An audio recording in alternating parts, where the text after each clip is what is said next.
Hello friends, all of you are most welcome to my YouTube channel Deep Edu Zone, and I am your host as usual Deepak Kumar. This is the third video of BA second year class. If you have English literature subject, तो अगर आपका English literature subject और Kumar university के under colleges में पढ़ते हैं या किसी अन्य कॉलेजेस में पढ़ते हैं और उसमें ये जो पोएम है शेक्सपियर की जो सोनेट नंबर 18 है वो अगर है तो आपके लिए ये वीडियो इंपॉर्टेंट है, क्योंकि इस वीडियो में मैं आपको नोट्स प्रोवाइड कराने वाला हूँ और उसको समझाने जा रहा हूँ कि आखिर क्या है। पिछली वीडियो में जो मैंने बनाई थी उसमें मैंने आपको बताया था, लाइन वाइज मीनिंग बताया था पूरा पोएम का। जो सोनेट नंबर 18 थी उसके पूरा मैंने आपको लाइन वाइज हिंदी मीनिंग बताई थी, लेकिन इस वीडियो में मैं आपके लिए नोट्स लेकर आया हूँ। एक्सप्लेनेशन मैंने यहाँ पर दे रखा है। अब अगर आप इसको लर्न कर लेते हैं तो आप सोनेट नंबर 18 से कोई भी क्वेश्चन अगर आ जाता है, समरी लिखने के लिए आ जाती है या कुछ भी आ जाता है, तो आप उसे एक्सप्लेन कर सकते हैं। आप अच्छा खासा मतलब उसके एक्सप्लेनेशन के लिए भी यूज कर सकते हैं, उसको आप जो क्वेश्चन का आंसर है उसको देने के लिए भी आप यूज कर सकते हैं। तो चलिए शुरू करते हैं। और इसके साथ ही मैं कहना चाहूँगा, अगर आपने BA सेकेंड ईयर का जो सिलेबस है इंग्लिश लिटरेचर का वो अगर आपको पता नहीं है तो वो वीडियो बन चुकी है पहले ही, और एक इंग्लिश मीनिंग वाली भी मैंने पोएम की जो मीनिंग बताई है लाइन वाइज वो भी बना दी है।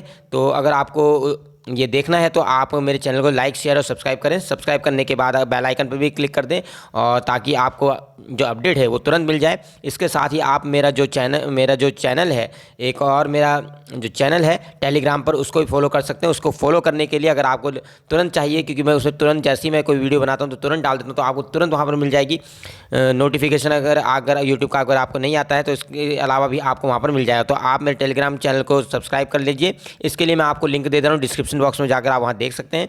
और दूसरा, जो BA फर्स्ट ईयर के स्टूडेंट्स हैं उनके लिए भी मैंने काफ़ी वीडियोज़ बना रखी हैं पहले से ही। एक पूरा प्लेलिस्ट बनाया है, तो प्लेलिस्ट में जाके पहले आप चैनल का जहाँ पर नाम दिखाता है वहाँ पर आप टैप करें। उसके बाद आप प्लेलिस्ट में जाए तो वहाँ पर आपको प्लेलिस्ट दिखा देगा। तो प्लेलिस्ट में जाने पर तो आप वहाँ पर आपको दिखेगा कि BA first year, BA second year, हर तरीके के नाम से मैंने टाइटल से बना रखा। तो BA फर्स्ट ईयर करके वहाँ पर आई थिंक 10, 12 या 15 वीडियोज़ पहले से पड़ी है, तो आप उनको देखें, वो आपके लिए यूजफुल है।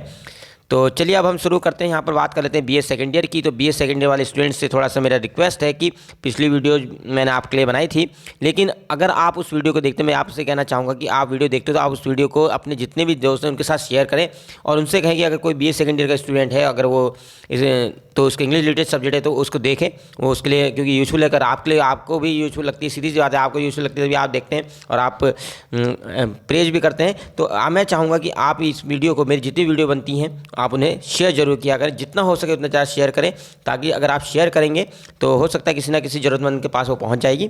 तो आप अपने दोस्तों में भी शेयर करें, और ताकि जो मैं मेहनत करता हूं उसका मुझे सही मिले। अगर पिछली वीडियो की बात करें तो केवल 50 व्यूज ही आए हैं, 50 व्यूज आए हैं, जबकि जैसे ही एग्जामिनेशन का दौर चलेगा तो सब उसको देखने लग जाते हैं। तो मैं चाहूँगा कि आप उसे शेयर करें और लोगों को भी पढ़ने के लिए कहें और इस वीडियो को देखने के लिए कहें। तो चलिए शुरू करते हैं। क्योंकि हम लोग अगर मेहनत करते हैं तो अगर हमें व्यूज़ नहीं मिलते हैं अच्छे खासे, तो हमें लगता है कि अरे हमने बनाई वीडियो, मेहनत करी इतनी, और फिर मतलब वही कुछ ज़्यादा कुछ खास रिस्पॉन्स नहीं मिलता है, तो हमें थोड़ा सा डिसअपॉइंटमेंट होता है। तो चलिए शुरू करते हैं। यहाँ पर शैल आई कंपेयर दी टू अ समझ डे। तो यहाँ पर आप देख रहे हैं ये जो आपको यहाँ पर एक्सप्लेनेशन यहाँ पर दिया गया है, लाइन वाइज जो एक्सप्लेनेशन में भी यूज़ कर सकते हैं, पूरी समरी आ जाती है।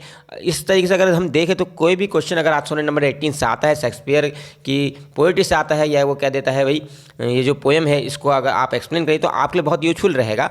ठीक है, कोई भी क्वेश्चन आता है तो आप उसका आंसर में ये लिख सकते हैं, ये जो एक्सप्लेनेशन में यहाँ पर दे रहा हूँ। तो ये जो रेड है ये लाइन है, और उसके नीचे जो दिया गया है ब्लैक से जो टाइप किया गया है ये है उसका explanation.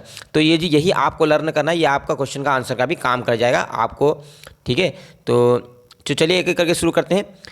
Shell I compare thee to a summer day. क्या मुझे तुम्हारी तुलना समर के दिन से करनी चाहिए? तो एक्सप्लेनेशन पहले बता दिया है, तो मैं अब लाइन टू लाइन मीनिंग ज़्यादा डीपली नहीं जाऊँगा। तो इसके लिए आप प्रीवियस जो पिछली वीडियो है उसको देख लें, या कमेंट बॉक्स में करके मांग सकते हैं, या प्लेलिस्ट में जाके चेक कर सकते हैं। इन दीज लाइन्स, इन तो कह रहा है कि क्या मुझे तुम्हारी तुलना गर्मी के दिनों से करनी चाहिए? तो यहाँ पर क्या कह रहा है, इन दीज लाइन्स, इन पंक्तियों में Shakespeare enquire of his friend, अपने दोस्त से पूछता है इफ़ ही शुड कंपेयर, कि क्या उसको कंपेयर करना चाहिए। हिम माने उसे का मतलब है उसको दोस्त को तुमको कंपेयर करना चाहिए, तुलना करनी चाहिए उसकी to a summer day, summer के दिन से। समर डे क्यों यहाँ पर लिख रखा है ब्रैकेट में, मैंने एक्सप्लेन किया है कि इंग्लैंड में समर का वेलकम किया जाता है, क्योंकि there is usually chilly weather all the time, क्योंकि वहाँ पर हर समय अक्सर ठंड का मौसम रहता है। तो जैसे ही गर्मियाँ आती हैं तो थोड़ा सा ठंड से राहत मिलती है, तो इसलिए उसने अपने दोस्त की तुलना गर्मी की ऋतु से की है। Thou are more lovely and more temperate. Thou का मतलब मैंने पहले बताया था, यू है यहाँ पर, यू आर मोर लवली, तुम बहुत सुंदर हो, तुम बहुत ही ज़्यादा टेम्परेट हो, मतलब तुम्हारा स्वभाव बहुत ही खुशनुमा है, आनंद देने वाला है, ना ही ज़्यादा तुम ठंडे हो, ना ही ज़्यादा गर्म हो, तो मतलब एक तरीके से बैलेंस्ड स्वभाव वाले हो आप, बहुत ही गुड टेम्पर्ड पर्सन हो, बहुत ही अच्छे स्वभाव वाले व्यक्ति। तो इसका एक्सप्लेनेशन यहाँ देखें। शेक्सपियर प्रेज करते हैं beauty of his friend. Shakespeare अपने दोस्त की सुंदरता की तारीफ करते हैं और कहते हैं that he is more lovely, कि वह बहुत सुंदर है और बहुत ज़्यादा टेम्परेट है, उसका व्यवहार इक्वली बैलेंस है। ठीक है, everyone wants to join his company, हर कोई उसकी कंपनी को ज्वाइन करना चाहता है। He is a good tempered person, वह एक अच्छे स्वभाव वाला व्यक्ति है। अगली लाइन थी उसमें, rough winds do shake the darling birds of May. जो तेज गति से चलने वाली हवाएं हैं मई की के महीने की, वो जो डार्लिंग बर्ड्स है, बहुत ही प्यारी जो कलियां हैं, जो अभी पूरी तरह से खिली भी कर फूल नहीं बनी है, उनको तुम गिरा देते हो। तो यहाँ पर एक तरीके से आलोचना की गई है गर्मी की ऋतु की। Now there is a change of mood in Shakespeare, तो यहाँ पर एक चेंज आता है शेक्सपियर के मूड में। Here he criticises summer winds, यहाँ पर वह समर की विंड्स को की आलोचना करता है, उनकी खामी बताता है। फॉर इट्स रफ मूवमेंट, कि भाई इतनी तेज गति से क्यों चलती हो कि फूलों को ही गिरा देती हो, जो कलियां हैं उनको झड़ा देती हो। ही सेज दैट, वह कहता है एज समर एंटर, जैसी समर एंटर करता है आफ्टर स्प्रिंग, स्प्रिंग के बाद द न्यू बर्ड्स, जो नई कलियां हैं, ऑफ हाफ ओपनड फ्लावर, जो हाफ ओपन फ्लावर है, आर शेकन ऑफ, उन्हें हिलाकर, ऑफ माने गिरा दिया जाता है, शेकन ऑफ, शेक माने हिलाना होता है, ऑफ माने गिराना, उन्हें हिलाकर गिरा दिया जाता है बाय रफ हीट विंड, जो गर्म तेज हवाएं हैं मई की, वो गिरा देती हैं।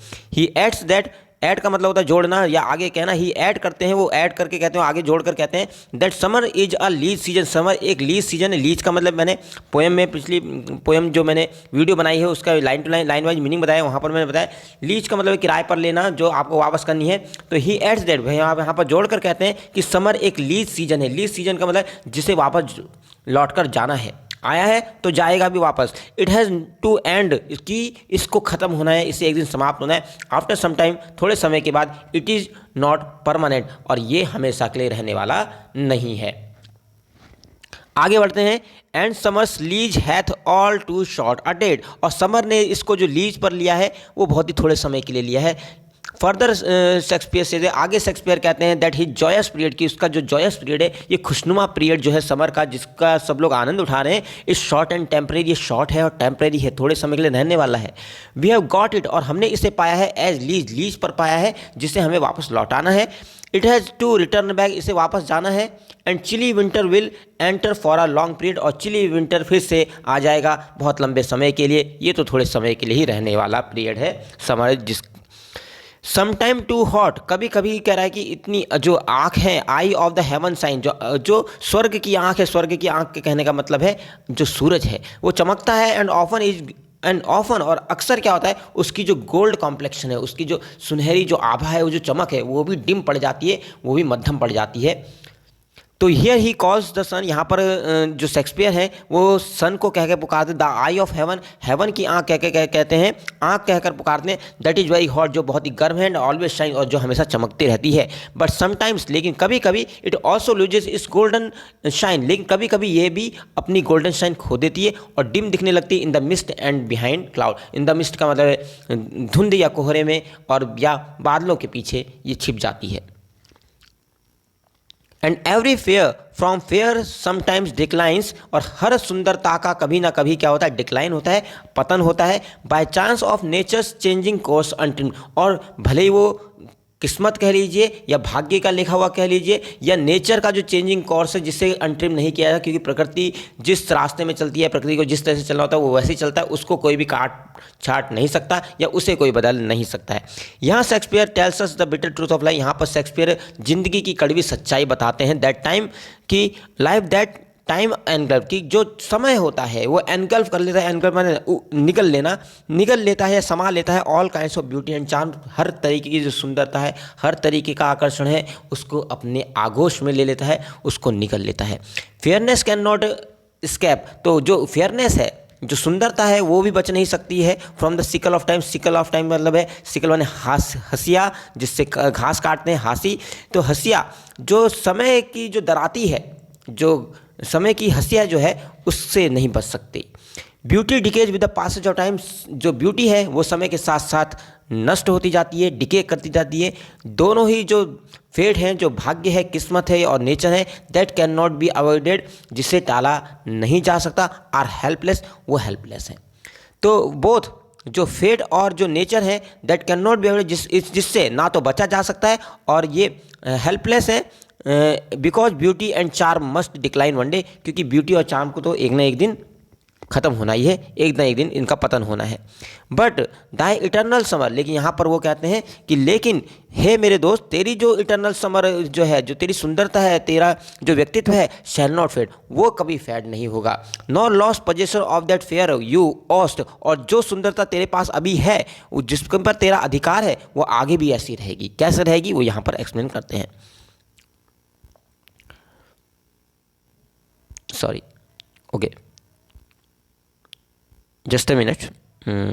Yeah.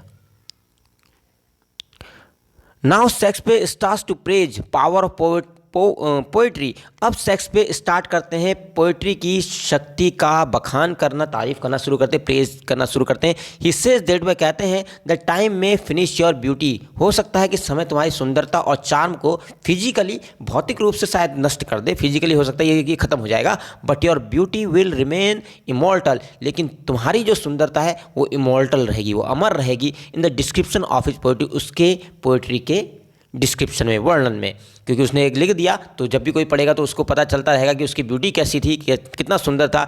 His friends beauty will remain with him, और उसकी सुंदरता उसके साथ ही रहेगी उसकी कविता की पंक्तियों में।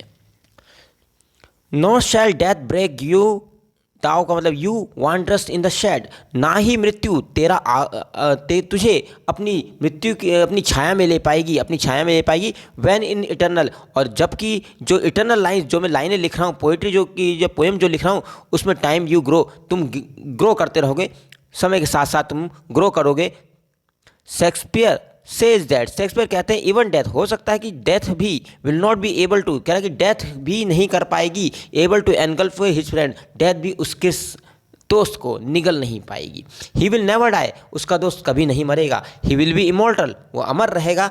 In the eternal lines, immortal माने होता है अमर, इन द इटर्नल का मतलब होता है शाश्वत, इटर्नल का मतलब शाश्वत, शाश्वत का मतलब हुआ जिसका आदि है ना अंत है, जो हमेशा से है। Eternal lines of the poem, और वह उसका जो दोस्त है वो पोएम की लाइनों में जिंदा रहेगा, हमेशा जिंदा रहेगा। ही विल कीप ग्रोइंग, और वो हमेशा ग्रो करते रहेगा उसकी कविता में। So long as man can breathe, और जब तक लोग सांस लेते रहेंगे, आंखें देखते रहेंगी, सो लॉन्ग लिव्स दिस, तब तक तू जिंदा रहेगा। This lives life to thee, और तुझे हमेशा जीवन प्राप्त होते रहेगा, तू हमेशा जिंदा रहेगा। एज लॉन्ग एज, और क्या यहाँ पर लास्ट में कहते हैं, ये कपलेट है लास्ट का, as long as man will breathe, और जब तक मनुष्य ब्रीथ करते रहेगा इस धरती पर, और उनकी आंखें will read line of the poem, और लोगों की उनकी आंखें इन कविताओं की पंक्तियों को पढ़ेंगी। हिज फ्रेंड विल रिमेन, तो उनका जो दोस्त है वो हमेशा जिंदा रहेगा। तो he will be immortal in his poetry, वह उसकी कविता में अमर हो जाएगा। His friend will exist till his poetry exist, और उसका दोस्त भी तब तक जिंदा रहेगा, तब तक उसका अस्तित्व रहेगा, जब तक उसकी कविताओं का अस्तित्व रहेगा। तो ये थी इसकी, मैंने जो लाइन वाइज मीनिंग बता दिया है, मीनिंग तो पहले ही बता दिया था, यह एक्सप्लेन किया गया है। देखिए ये जो एक्सप्लेनेशन है ये बहुत ही इंपॉर्टेंट है, इसको मिलाकर आप कहें तो पूरी एक तरह से समरी हो जाती है, पूरी कविता इसमें कवर हो गई। कोई भी क्वेश्चन आता है आप आराम से यहाँ से लिख सकते हैं, एक्सप्लेनेशन में भी यूज हो जाएगा। तो एक तरीके से कहें kill two bird with one stone, एक पंथ दो काज आपके हो चुके हैं, ठीक है। तो इसके अलावा भी अभी सोनेट क्या होता है इसको मैं डीपली, मतलब थोड़ा सा गहराई में, या कि कहें तो बहुत ही जो है वाइडली में थोड़ा सा बताना चाह रहा था कि क्योंकि सोनेट का मैंने खाली ये बताया 14 लाइन की कविता होती है, लेकिन बहुत सारी ऐसी बातें हैं जो आपको पता होनी चाहिए, कि अगर आप इंग्लिश लिटरेचर के स्टूडेंट हैं तो ये पता होना चाहिए। तो अगला वीडियो उसी का आने वाला है, इसके साथ ही इसका जो दूसरा सोनेट है वो भी मुझे कवर करना है। तो चलिए बने रहिए इस चैनल के साथ, लाइक कीजिए, शेयर कीजिए, सब्सक्राइब कीजिए, बार बार कह रहा हूँ। तो आप शेयर जरूर कीजिएगा, ठीक है। आपने इस वीडियो को देखा, आपने लर्न कर लिया, आपने नोट्स बना लिए, लेकिन दूसरे को भी आप करिए, क्योंकि मैं भी चाहता हूं कि मेरी जो वीडियोज़ हैं मुझे भी थोड़ा सा मेहनत, मैं जितनी मेहनत करता हूं तो मुझे उसका कुछ रिस्पांस मिले। लास्ट वीडियो अगर देखते हैं तो 50 व्यूज़ आए हैं, तो 50 व्यूज़ क्या होते हैं, कुछ नहीं होते हैं, ठीक है।